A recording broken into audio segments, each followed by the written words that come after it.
இத்தனை பதிப்பகங்கள் இருக்கிறது. உள்ளே போகிற பொழுது எல்லா பதிப்பகத்துக்கும் சென்று வருவதற்கான நேரம் இல்லை. இதுபோலதான் நான் எங்க ஊர்ல ஒரு புத்தக கண்காட்சியில போய் கேட்டேன்.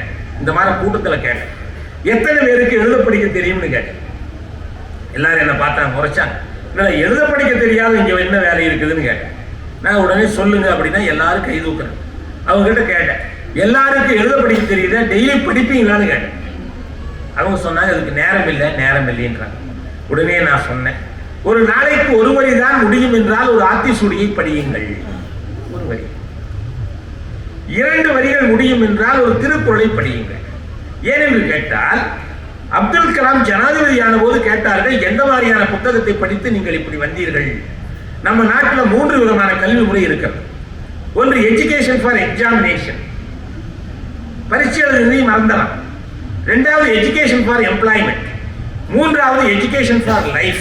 அதனால ஒரு எழுதுறான், பல்லாண்டுகள் பயின்று பட்டம் வாங்கியாச்சு என்றாலும் வாழ்க்கை புத்தகத்தை என்னால் வாசிக்க முடியவில்லையே என்று எழுதுகிறார். வாழ்க்கை புத்தகம் என்பது அவ்வளவு ஈஸியாக வாசிக்கக்கூடியது அல்ல. போகிற போக்கில் சிலர் கவிதை எழுதி விடுகிறார்கள். இப்பெல்லாம் புது கவிதை எல்லாம் 2 நிலை 3 நிலையில் அந்த கருத்துக்கள் மாறுகிறது. வருகிற போது ஒரு கவிதையை வாசித்துக் கொண்டு வந்தேன், அது யார் எழுதினார் என்று எனக்கு தெரியவில்லை, இந்த கவிதையை சொல்லுகிறேன். அவன் எழுதுகிறான், தினம் தினம் மறக்காமல் மனைவிக்கு பூ வாங்கி செல்லுகிறான். ஒரு ஸ்டேட்மெண்ட் தான் கவனி. தினம் தினம் மறக்காமல் மனைவிக்கு பூ வாங்கி செல்லுகிறான், அவ்வளவு பாசம் பூக்காரி மீது என்று முடித்திருக்கான். இந்த கையெழுத்து இந்த கவிஞனுக்கு போகணும்.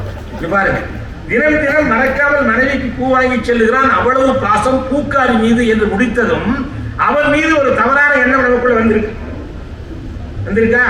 அடுத்த வரி பாருங்க, அடுத்த 2 வரி படிச்சு வரதை இது தூக்கி நிறுத்துறான். மறுபடியும் சொல்றேன், தினம் தினம் மறக்காமல் மனைவிக்கு பூ வாங்கி செல்லுகிறான், அவ்வளவு பாசம் பூக்காரி மீது, அகவை முதிர்ந்த அவனுடைய வீட்டில் அடுப்பு எரியட்டும் என்று.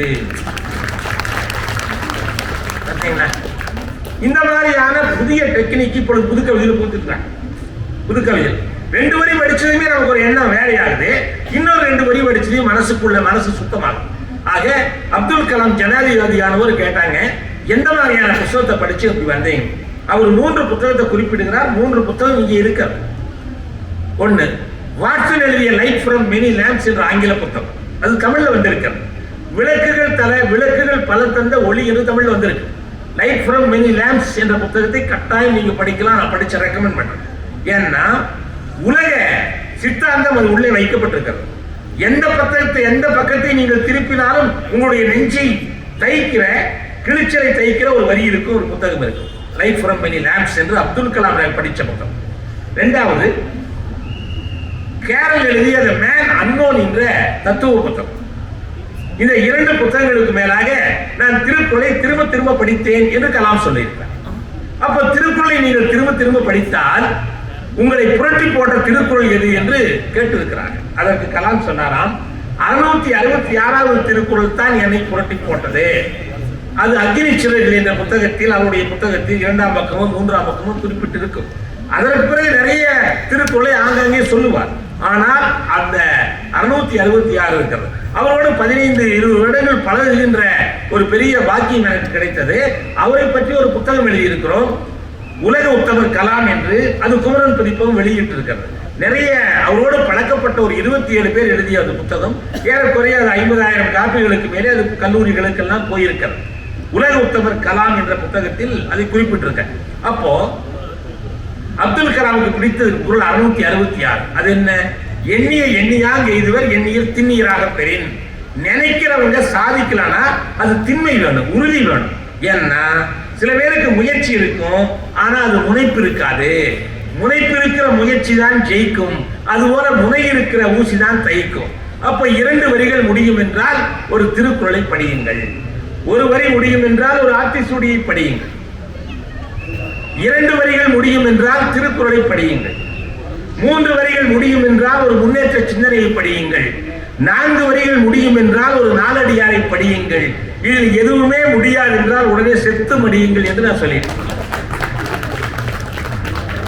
எல்லாரும் என்ன முறைச்சு பார்த்தாங்க, என்னடா கவிஞன் கொலவெறியோட வந்திருக்கானாக்கு. 1 வரி என்றால் ஆத்திசூடி, 2 வரிகள் என்றால் திருக்குறள், 3 வரிகள் என்றால் ஒரு முன்னேற்ற சிந்தனை, 4 வரிகள் என்றால் ஒரு நாலடியாரை படியுங்கள் அப்படிங்கிற.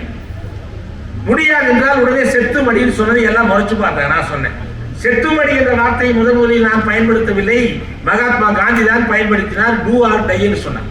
நான் படி அல்லது மடி என்று தானே சொல்றேன்னு சொல்லிட்டு இப்படி படிச்சா என்ன கிடைக்கும் என்பதற்கு ஈரோடு தமிழன்பன் அவர்கள் ஒரு கவிதையில் சொல்றார். நீ 10 பறவைகளோடு பழகினால் ஒரு பறவையாக முடியாது, 10 நதிகளோடு பழகினால் நீ ஒரு நதியாக முடியாது, 10 மான்களோடு பழகினால் நீ ஒரு மானாக முடியாது. ஆனால் 10 புத்தகங்களோடு பழகினால் நீ ஒரு 11வது புத்தகமாகி எல்லோராலும் நீ படிக்கப்படுவாய் என்று சொல்லுகிறார்.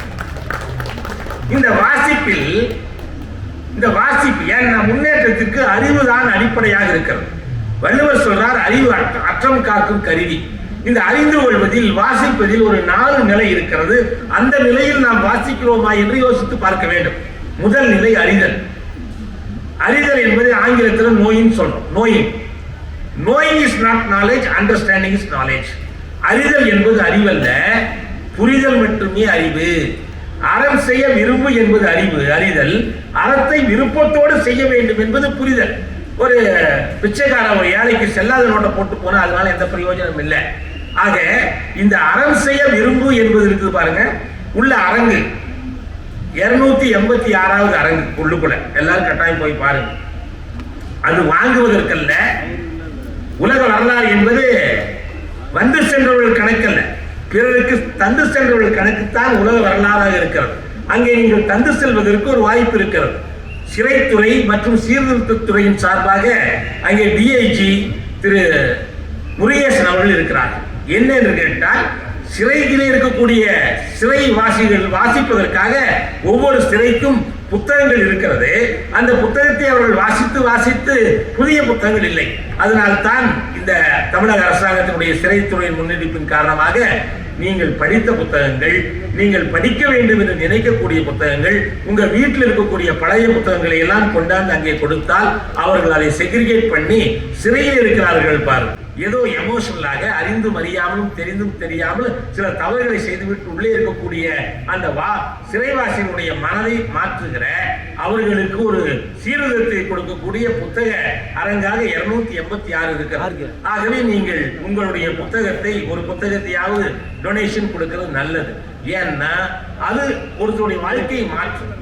ஏன் அப்படின்னு கேளுங்க. ஒரு கூடையில குப்பை இருந்தா அதை குப்பை கூடைன்னு சொல்றோம். குப்பையை கொட்டிட்டு பூ போட்டா அது பூ கூடைன்னு சொல்லணும்.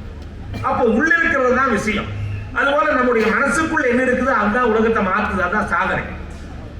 எல்லாருக்கும் ஒரு நாளைக்கு 60 லட்சம் எண்ணம் ஓடிட்டே இருக்குது. இங்க இருக்கிற போதே எங்கேயும் ஓடுது. இன்னைக்கு சுவாமி விவேகானந்தருடைய 160வது பிறந்த தினம். அதுதான் இந்திய இளைஞர் தினம்.